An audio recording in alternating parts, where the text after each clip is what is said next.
رسول اللہ صلی اللہ علیہ وسلم سے میں نے ایک حدیث سنی، یہ حدیث آپ نے سننی اور یاد رکھنی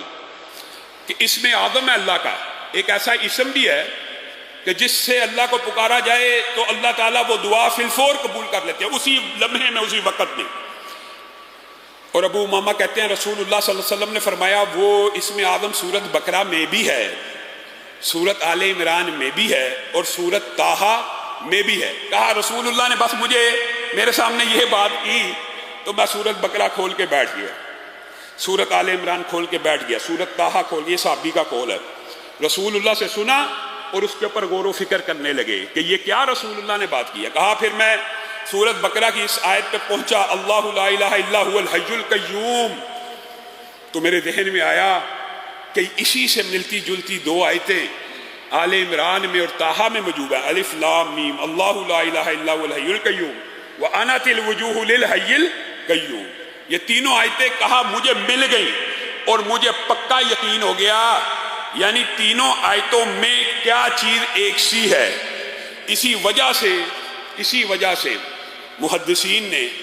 اور میرے جو نانا تھے خود بڑے شیخ الحدیث تھے آفت محمد گوندلوی رحمہ اللہ، انہوں نے اسم آدم کی دیگر احادیث اور اس حدیث کو مد نظر رکھتے ہوئے ایک وظیفہ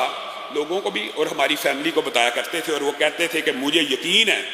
جیسے یہ ابو امامہ کی حدیث کے الفاظ ہے اور دیگر بھی اسم آدم کے حوالے سے 3 حدیثیں موجود ہیں، میں یہ سمجھتا ہوں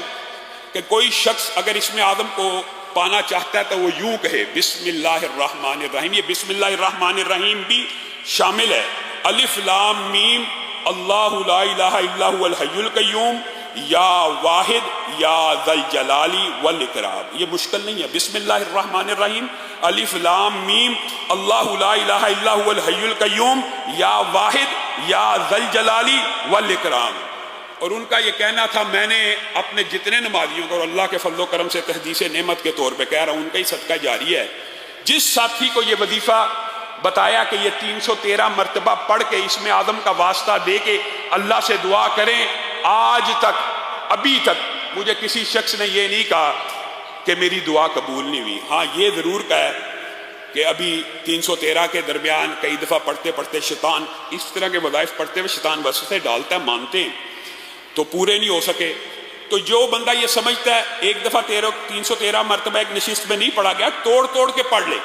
کوئی حرج کی بات نہیں ہے۔ 7 دن 8 دن آپ تجربہ کر کے دیکھ لیں، یہ 313 مرتبہ اسم آدم کا وظیفہ پڑھیں، اور کوئی بھی دعا جو آپ سمجھتے ہیں، علماء کے پاس آتے ہیں دعا کرانا شرعی وسیلہ جائز وسیلے کی قسم ہے، لیکن آپ خود کیوں نہیں کرتے؟ اس اسم آدم کا واسطہ دے کر اللہ رب العزت سے مانگیں، اللہ تعالیٰ وہ دعا آپ کی اسی وقت قبول و منظور کرے گا۔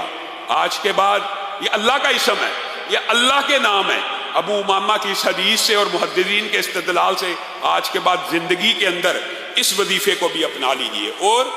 اسم آدم کے حوالے سے جو باقی 2 روایات ہیں، ان میں سے ایک روایت یہ بھی ہے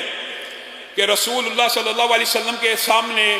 ایک شخص نے کہا، اللہم انی اسألک بانی اشہد انک انت اللہ لا الہ الا انت الاحد الصمد الذی لم یلد ولم یولد ولم یکن لہ کفوا احد۔ یہ وظیفہ بھی قاری صاحب موجود ہیں جو معتکفین ہیں، وہ قراء سے یاد کریں، اور جو ابھی تیزی سے یاد نہیں کر سکتے اس کو، اسم آدم کے اس وظیفے کو بھی اپنے ذہن میں رکھ لیں، لا الہ الا انت الاحد الصمد الذی لم یلد ولم یولد ولم یکن لہ کفوا احد۔ تو رسول اللہ صلی اللہ علیہ وسلم نے فرمایا تھا اس شخص نے اللہ سے اسم آدم سے طلب کیا، اس کی دعا اللہ تعالیٰ ضرور سنے گا۔ اور جو تیسری روایت ہے اسم آدم کی، اس میں یا ذا الجلال والاکرام کے اور بدیع السماوات کے الفاظ بھی موجود ہیں۔ تو آپ کے لیے یہ تینوں چاروں وظائف اکٹھے کر کے یاد کر کے آیت الکرسی پڑھیں، یہ بسم اللہ الرحمن الرحیم الف لام میم اللہ لا الہ الا هو الحی القیوم یا واحد یا ذا الجلال والاکرام پڑھیں، اور یہ جو وظیفہ آپ کے سامنے رکھا یہ پڑھیں۔ اللہ رب العزت سے جو دعا کرنا چاہیں اسم آدم کے ذریعے سے اللہ رب العزت قبول کرتا چلا جائے۔